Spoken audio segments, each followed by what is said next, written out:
Conte d'Ozobougou. C'est l'histoire d'un petit village appelé Dozobougou.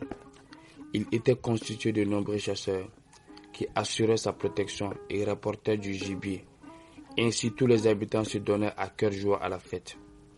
Un jour, un jeune chasseur du nom de Tchefi rapporta un grand buffle et il présenta fièrement sa prise afin que toute la population parle de sa prouesse. Le chef du village ordonna qu'on le joue du Niagara, qui était une cérémonie en l'honneur des grands hommes. Ainsi fait, le nouveau champion de la confrérie sera célébré dans toute sa gloire. Ce jour-là, les griots chantèrent les louanges et émirent des propos élogieux à l'endroit de Tchefi. Celui-ci, emporté par l'émotion, se leva et dit : « Ô peuple de Dozobougou, je suis désormais le meilleur chasseur de tout le village. » Un vieux chasseur s'empressa de prendre la parole. « Mon fils, sache que la confrérie des chasseurs est une grande famille et c'est cet esprit collectif qui nous a permis de toujours avancer. » Tchefi retorqua : « Je le répète encore une fois, je suis le meilleur chasseur de Dozobougou et je vais vous donner la chose que vous attendez depuis longtemps. Je vous promets que dans 3 jours, je vous apporterai le corps du lion blanc. » Tous les habitants éclatèrent de joie et étaient enthousiastes aux mots de Tchefi. Le vieux chasseur voulut réagir une seconde fois, mais fut empêché par Massaoulé, qui était le plus âgé de la confrérie, et il dit en chuchotant : « Les jeunes ont la force et le courage, mais il leur manque le mental pour ne pas céder à leur propre envie. » Après ce moment d'euphorie, Tchefi décida d'aller consulter son devin avant la grande échappée qui l'attendait. « Tientigui, je m'apprête à aller affronter le lion blanc.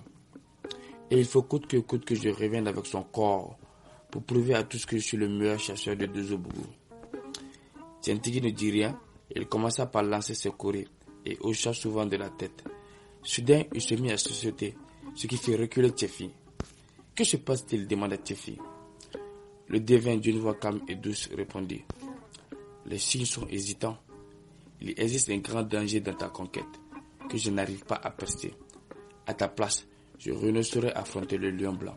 Jamais, moi Tchefi Koulibaly, fils de Niamankolo et descendant de Brahmankolo, j'ai donné ma parole au peuple et je veux la respecter. » Le devin marqua un silence et dit : « Tiens ce caillou, il t'aidera à disparaître en cas de danger. Mais attention, tu ne peux l'utiliser que 3 fois.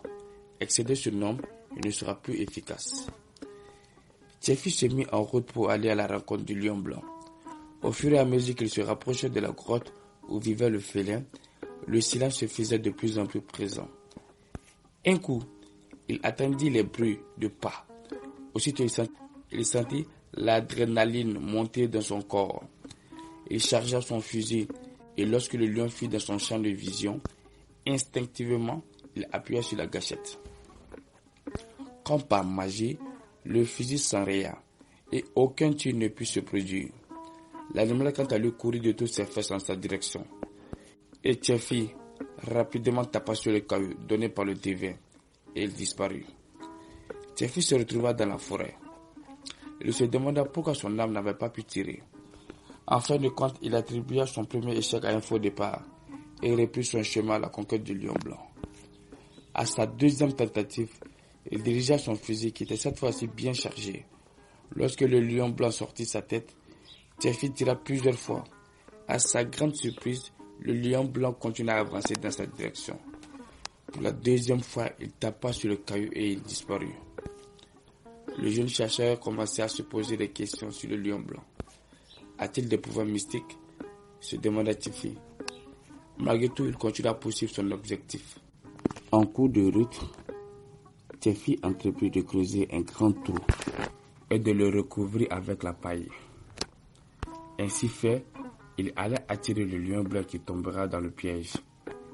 Tchefi défia l'animal qui se mit à courir dans sa direction. Au moment où il croyait que le lion blanc tombera dans le trou, celui-ci fit un bond incroyable et tomba de l'autre côté. Pris de peur, Tchefi tapa pour la 3e fois sur le caillou et il disparut. Après cet affrontement mouvementé, il décida d'aller aux oranges pour faire le point sur la situation. Le jeune chasseur venait d'essuyer son 3e échec et désormais le caillou n'avait plus d'effet. Après avoir réfléchi pendant longtemps, il décida d'aller affronter le lion blanc pour un ultime combat. Jeffrey se dirigea vers la clairière où le lion blanc était réfugié. À son plus grand étonnement, il vit sortir un homme qui vient à ses côtés. « Bonjour Jeffrey. Bonjour Massaoulé. Que fais-tu ici ?» Le vieux chasseur sourit et dit « Mon fils, la confrérie des chasseurs est une famille. Et comme dans toute famille, il y a des règles. Jeffrey, tu t'es volontairement mis hors jeu en suivant tes propres objectifs. Il y a très longtemps, j'étais comme toi, c'est-à-dire jeune et fort. Je décidai d'aller capturer le lion blanc, malgré les mises en garde de mes aînés. À ma grande surprise, je découvris qu'en fait que le lion blanc était un membre de notre famille. Ce jour-là, il me dit ceci. Jeune homme, les hommes, surtout les chasseurs, ont besoin d'histoire pour les motiver. Voilà pourquoi nous avons créé la légende du lion blanc, en lui dotant de nos pouvoirs afin qu'il soit un défi perpétuel pour les chasseurs. Ainsi, ils pourront s'encorder les uns les autres afin de ne jamais échouer.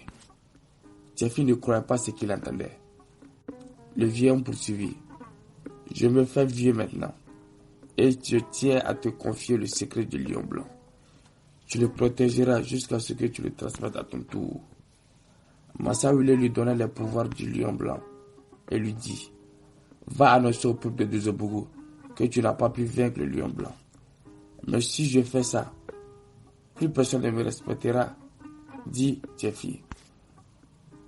Le vieux Massaoulé retorqua. Nous sommes des êtres humains et avouer quelques échecs renforce nos exploits en les rendant plus réels. Jeffrey finit par accepter. Il se rendit au village de Dozobougou, annonça sa défaite et ainsi il perpétua la légende.